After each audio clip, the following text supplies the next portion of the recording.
on Young Jedi Adventures, Season 1, Episode 21, Best Friends / Happy Trails Nubs. Another episode that I thought was quite good.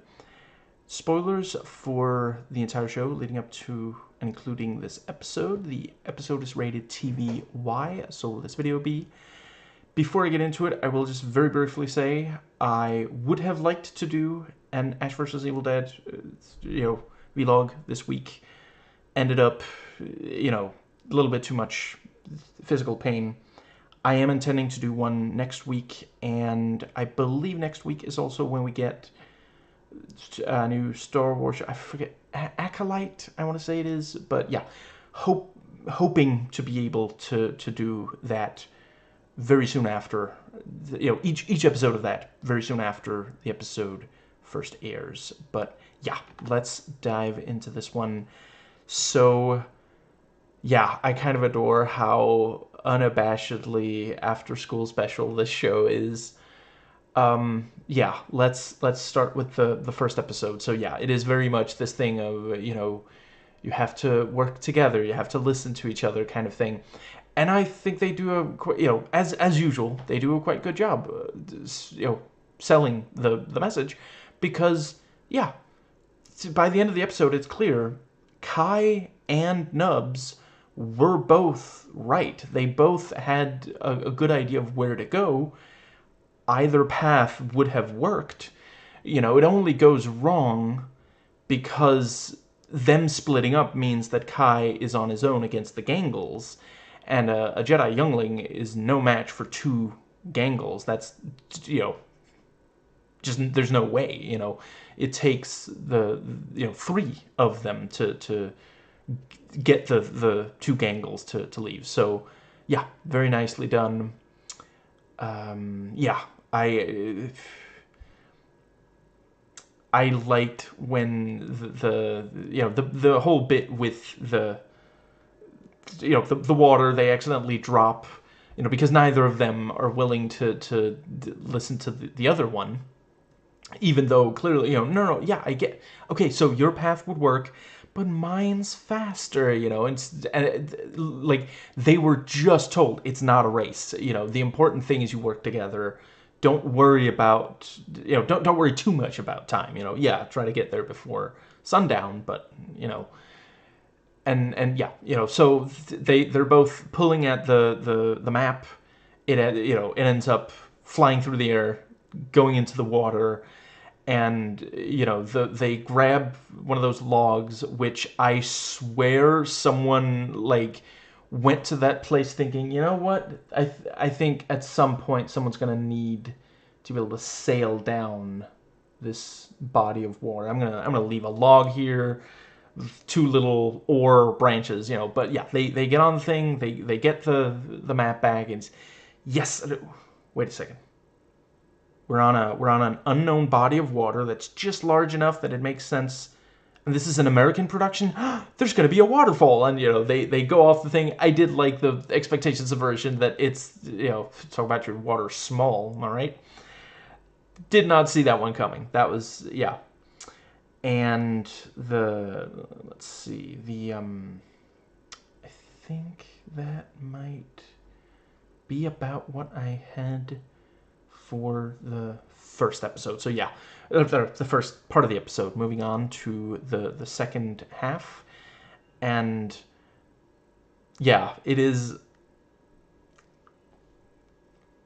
is very much, when I say this is a show for 6-year-olds, that's not a criticism. That literally is what it is, and I think that's great.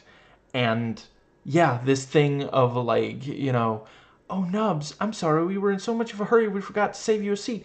We can give up a seat. Meanwhile, the Rhodians, they're like, don't look at me. I'm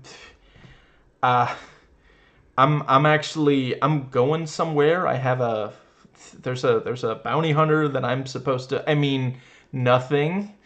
Yeah, and eventually Nubs has to go on the that other seat.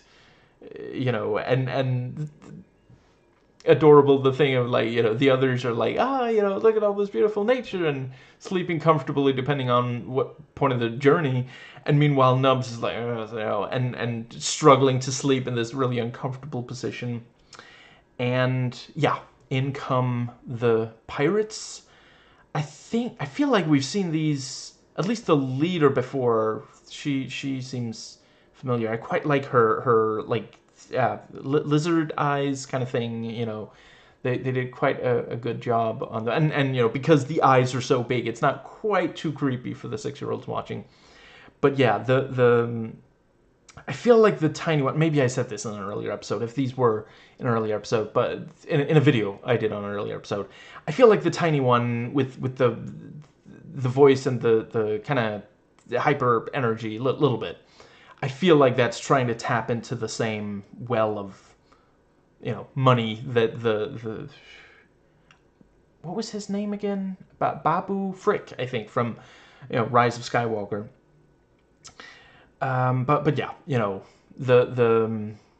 they managed to steal the well maker. Not to be confused, it's actually, when I heard them mention well maker, I thought, oh, like medicine, like it makes you well, but I guess it makes wells. Well maker, not to be confused with well wisher, which is a person who doesn't wish you any specific kind of harm. And yeah, the pirates are leaving with the thing, not knowing about the stowaway, and Nubs, sometimes Nubs can be a little too eager for his own good. He sees, oh, I could maybe unhook this thing. He doesn't stop to think about. It's definitely too early in the episode for the conflict to be entirely resolved. In his defense, I'm not sure it would have helped him to stay inside, since they open the thing as soon as they get there anyway. But yeah, I honestly did think that they were setting up, I guess maybe in a later episode, Nubs saving that one pirate. I thought they were going to have him turn on the leader before the end of the episode. I guess they're just doing the thing of like, if you're really a good person, you're going to help people, even the ones that, because like, okay, he's a pirate, he's doing wrong things, he doesn't deserve to, have that thing fall on him. Let's see, and yeah, I appreciate this thing of, the moment that the pirate leader realizes, oh, I can use this, this kid could be useful to me, then she starts being nice to him. Beware of people who only treat you well if they think that you will be useful to them in some way. That is a very good message for the kids. And not to mention, yeah, they literally try to win him over with food, which, considering, I did say this video would be safe for 6-year-olds, so I'm not going to go into exactly why, but yeah, it is a very, very good thing to teach children not to, if you don't trust someone and then they give you something to eat, that's not necessarily a good reason to trust them. If they're not, to ask an adult that you do trust if this person is trustworthy before accepting food. I do quite appreciate that, it's for 6-year-olds, so yeah, it's their version of like, this is not the first time something like this has happened in the Star Wars universe, but usually it's like, join me and you will have unimaginable power. But it's for 6-year-olds, so it's like, here, have some food. If you join us, there's lots of food. We're gonna save you a seat. That's talking to a 6-year-old in a language they can understand. I quite appreciate that. And let's see. I think that might be about. Right. I ultimately, I think it was Kai who contacts, that actually warns the pirates that, I'm not sure there's like a healthy message there, but it just, yeah, I appreciate, it's a perfectly fine piece of plotting. You need some way for them to realize. And let's see, then you have Yeah, I quite enjoyed that, Liz, has to distract, and so she tries to basically, she's essentially just being herself. She's talking to this pirate about, like, you can't do this, people need this, she's being this, little idealist, which, a lot of kids are. And this pirate, she's like, this kid, she the pirate doesn't think about, could this be like what's it called? Like a distraction, which of course, that's, there's a lot of media where the villains fall for the distraction kind of thing. But yeah, she sees a kid and she doesn't think that this kid could have thought up a plan, and so she falls for it. That was also good. It's not the most positive message, but yeah, I think it's. I approve of telling children some adults are just not going to respect you. They're not going to listen to you. And let's see, then we have the, let's see. I think that might be about it.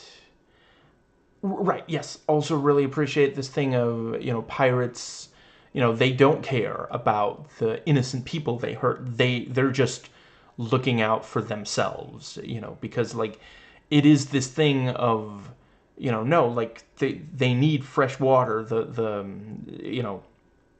What are they called again? Yeah, once they've moved to this new place, they're gonna need fresh water to get by. Let's see, and we see very clearly this when this is explained to the pirate leader, she doesn't care. That's not something that. So I do also appreciate this thing of, before you escalate, try to reason with them. They do. It fails, so they do have to, And I think that might be about what it. Yeah, appreciate that. By the end of the episode, yeah, like, hypothetically, Nubs could choose to work with the pirates, but he keeps choosing to help his friends instead. And the right, also enjoyed the, like, comical grumbling of his stomach. Like, I've been very hungry in my life. I don't think my stomach is ever, like, it like ripples, yeah, and like, Nubs being quite fond of food, yeah, like, he digs into the first, meal, so that he'll have time for afterwards for eating. And yeah, it ends on them telling Nubs and him agreeing, if there's something wrong, you have to tell us, which, again, just really positive message for kids. Communication is extremely important. And, these are, they're already friends. So him, it's a different thing if you're talking to someone you don't yet know if they're friendly or not. But he's talking to his friends. It's important for him to tell them if there's something wrong so they can help. Yeah. Not quite sure when exactly I'm going to do another episode of this show. Yeah. At some point. I think there's only like 3 or 4 episodes left, so, it's not like I'm going to,